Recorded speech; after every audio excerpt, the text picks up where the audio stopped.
ద్వాదశ రాశుల్లో ఒకటి వృశ్చిక రాశి. ఈ వృశ్చిక రాశి వారికి శుక్రుడికి సంబంధించినటువంటి బలం, శుక్రుడికి సంబంధించినటువంటి ధైర్యం, శుక్రుడికి సంబంధించినటువంటి అతిబలం, శుక్రుడికి సంబంధించినటువంటి నీచం ఎలా ఉంటుంది చూద్దాం. అయితే శుక్రుడు మే మాసం 2026 సంవత్సరం ఇక్కడ మనకి మేషరాశి నుంచి వృషభ రాశి, వృషభ రాశి నుంచి మిథున రాశి శుక్రుడు స్థల చలన అవుతూ ఉన్నాడు. ఇక్కడ వచ్చేసి 14వ తారీఖు వరకు కూడా వృషభ రాశిలో ఉండి 14 నుంచి 30వ తారీఖు వరకు కూడా మిథున రాశిలో సంచరిస్తూ ఉంటారు. అయితే ఈ మే మాసంలోనే గురువు కూడా కర్కాటక రాశిలోకి సంచరిస్తూ ఉన్నారు. ఈ సందర్భంగా శుక్రుని యొక్క బలము వృశ్చిక రాశి వారి మనకి ఖచ్చితంగా వస్తుంది. కానీ ఇక్కడ ఏమవుతుంది, శుక్రుడితో పాటు వెనకంజిలోనే ఉన్నారు రవి భగవానుడు. కాబట్టి శుక్రుడికి మోఢ్యమే వస్తుంది. ఇది శుక్రుడు మోఢ్యమి ఎప్పటి వరకు ఉంటుందంటే కనుక మే 14 వరకు ఉంటుంది. ఆ తర్వాత 17వ తారీఖు నుంచి కూడా అధిక జ్యేష్ఠం ఉంటుంది. అంటే శుభకార్యాలు అయితే కనుక ఖచ్చితంగా ఈ మే మాసంలో నిర్వర్తించడానికి అయితే అవ్వదు.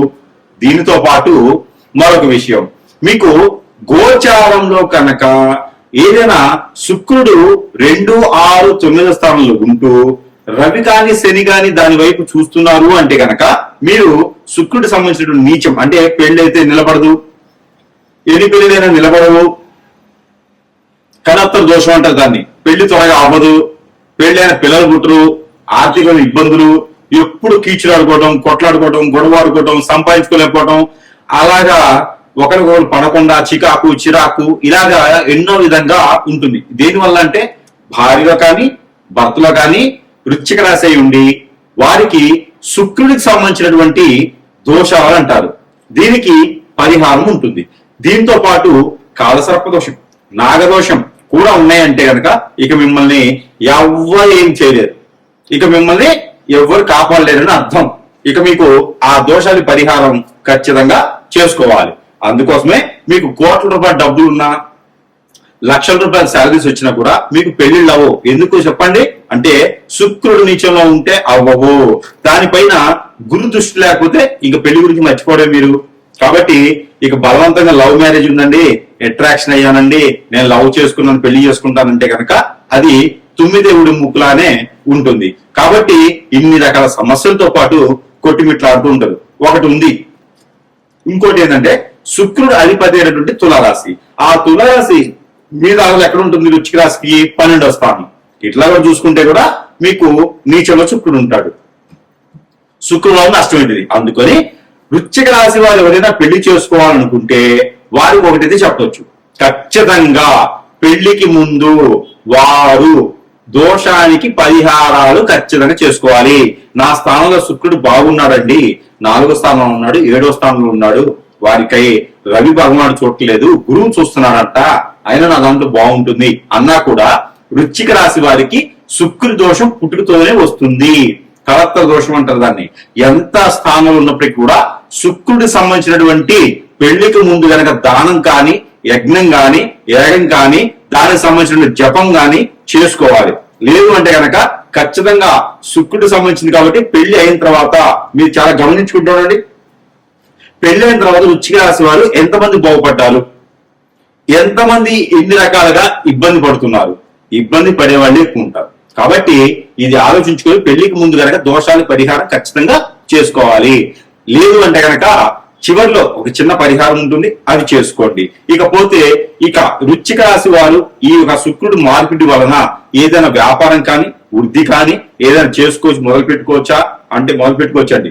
పూజా సామాగ్రి షాప్స్, అలానే ఎలక్ట్రిక్ సంబంధించినటువంటి షాప్స్, ఇక శుక్రుడి దయతో మీరు గోల్డ్ సిల్వర్ లాంటివి, లేదు అంటే కనుక ఫ్యాన్సీ షాప్స్, బట్టల shops, boutique, beauty parlours, ladies emporium shops లాంటివి అయితే ఖచ్చితంగా నెలకొల్పవచ్చు. అయితే పార్ట్నర్షిప్ వ్యాపారాలు పనికిరావు. భార్యాభర్తలే పార్ట్నర్ గా ఉన్నారా ఖచ్చితంగా చేసుకోవచ్చు. అయితే మీరు చేతి నుంచి ఎవరికి అప్పు ఇవ్వకండి. అప్పు ఇచ్చారంటే మీరు అప్పులు పాలైపోతారు తప్పితే ఆ అప్పు తిరిగి రాదు.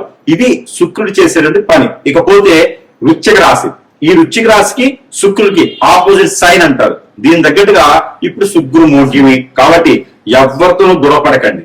ఈ మాసం మొత్తం కూడా ఎవరితోనే ఎటువంటి చెడుగా మాటలు అనిపించుకోకండి, మీరు అనకండి. నోరు అదుపులో ఉంటే అంతా కూడా ప్రేమ అనురాగాలు ఉంటాయి. ఈ రకంగా ముందుకు వెళ్ళొచ్చు. శుక్రుడి దోషం మీకు తగ్గాలంటే కనుక ఈ చిన్న పరిహారం చేసుకుంటే చాలు, అదృష్టవంతులు అవుతారు. శుక్రుడికి సంబంధించినటువంటి ఈ రాశి వారు కనుక ఈ చిన్న పరిహారం చేసుకుంటే అదృష్టవంతులు అవుతారు.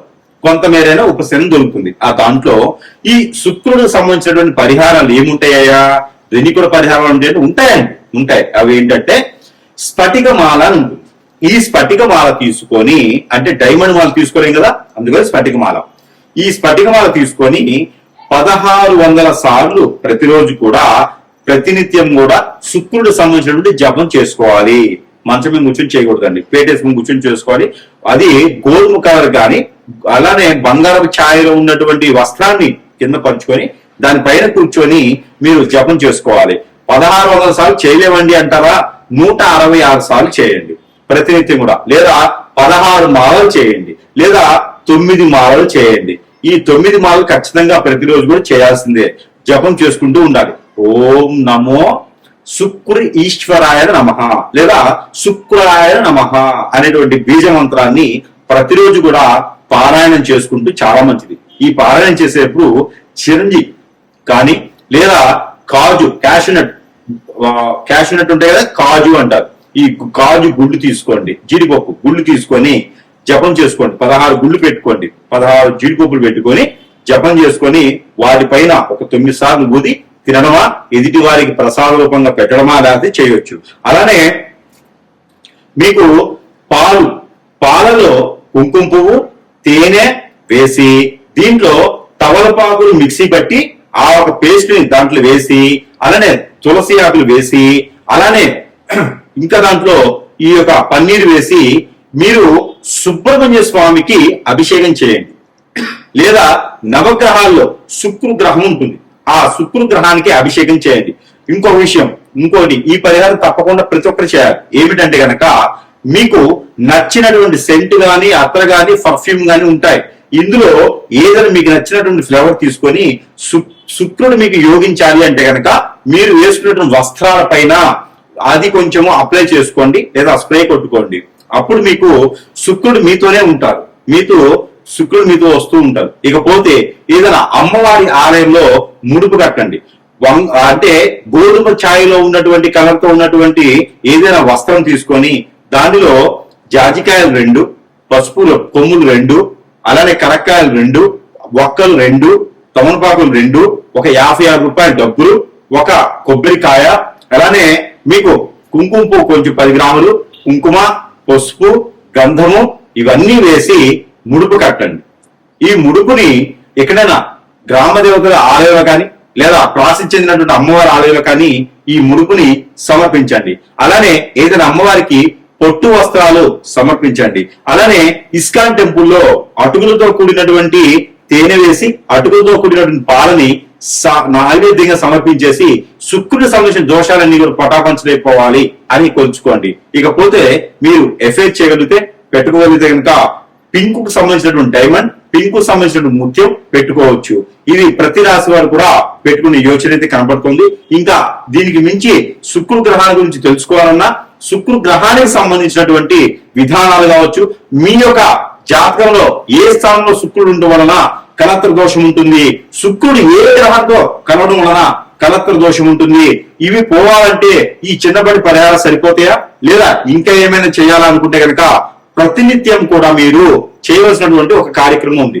మీరు సమీపంలో ఉన్న గురువు గారిని కలవచ్చు, అప్పుడు మీకున్నటువంటి సమస్యకి పరిష్కారం కనబడుతోంది. మరొకటి నరదిష్టి, నరఘోష ఎక్కువగా ఉంటుంది శుక్రుడు ఉంటే.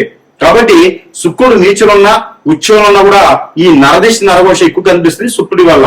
కాబట్టి ఆ శుక్రుడి వల్ల నరదిష్టి నరఘోష పోవాలి అంటే కనుక ప్రతినిత్యం కూడా నిమ్మకాయ లోపల ఉన్నటువంటి గింజలు తీసుకోండి ఒక 11, అలానే గుడి గింజలు ఏ కాలంలో ఉన్నప్పటికీ పర్లేదు ఒక 6 తీసుకోండి, అలానే జీడి గింజలు ఒక 5 తీసుకోండి. ఇవన్నీ కూడా నల్లని వస్త్రంలో ముడి వేసుకొని తల చుట్టూ దిష్టి తీసుకొని పడివేయాలి. అదే కనుక ముడుపుగా కట్టి ఇంటి సింహద్వారాన్ని కట్టుకుంటే కూడా మీ ఇంటికి నరదిష్టి, నరఘోష, శత్రుభయం ఇవే కాకుండా దెయ్యాలు, ఆత్మలు, భూతలు కూడా కాకుండా ఇంకా చాతబడి లాంటివి కూడా మీ ఇంటికి రావు, జరగవు. ఇంట్లో అందరు కూడా అన్యోన్యతగా ఉంటారు. ఇక ఈ శుక్రుడికి సంబంధించిన గ్రహాలన్నీ కూడా సానుకూలంగా ఉంటాయి. ఇక జాతకంలో శుక్రుడు నీచంలో ఉన్నారంటే కలత్ర దోషం.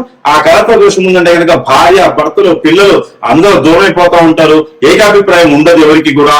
ఎవరికి వచ్చిన పద్ధతిలో వాడు ఉంటారు. స్ట్రెస్, ఆరోగ్యం పడిపోతుంది. ఎన్నో రకాలుగా ఇబ్బంది పడుతుంటారు. కాబట్టి మీ అందరు కూడా ఏదైనా సముద్రం గాని, నది గాని, ఏరు, సెలయేరు, బ్రహ్మగుండం లాంటి సమీప దూరంలో ఉంటే కనుక అక్కడికి వెళ్ళేసి మీ యొక్క కట్టు బట్టలు ఏదైతే ఉన్నాయో అవన్నీ అందులో ఒడిచేసి మీరు స్నానం ఆచరించి వచ్చేయాలి. ఎక్కడైనా అమ్మవారి గాని, స్వామివారి గాని ఆలయం ఉంటే కుంకుమార్చన చేయించుకోండి. ప్రతినిత్యం అది కుంకుమను పెట్టుకోండి. ఎక్కడైనా దానం ఇవ్వాలి అంటే కనుక మీరు శుక్రుడు సంబంధించినవి తెల్ల బఠానీలు, అలానే బ్రౌన్ కలర్ లో ఉండేటువంటి శనగలు, లేదు అంటే కనుక క్యాషినట్, కాజు, జీడిపప్పు అంటారు, అవి మీరు దానం ఇవ్వచ్చు. కలత్ర దోషానికి జీడిపప్పు దానము శ్రేష్టత. మేడి చెట్టు రోడ్డు పక్కన నాటండి, మంచి పనికొస్తుంది. రావి చెట్టు రోడ్డు పక్కన నాటండి, మీకు ఎన్నో రకాలైన సానుకూలు పడతాయి. మునగ చెట్టు పొలాల్లో వేసుకోండి, రోడ్డు పక్కన నాటండి, ఇంటి దగ్గర పెట్టుకోండి, చాలా సానుకూలంగా ఉంటుంది. శుక్రుడికి సంబంధించిన దోషాన్ని ఇలా పటాపంచలేకపోతాయి. కాబట్టి వీటిలో ఏ చిన్న పరిహారం చేసుకున్నా కూడా మీరు అదృష్టవంతులు అవ్వలేకపోయినా ఉపసర్గత మాత్రం ఖచ్చితంగా ఉంటుంది.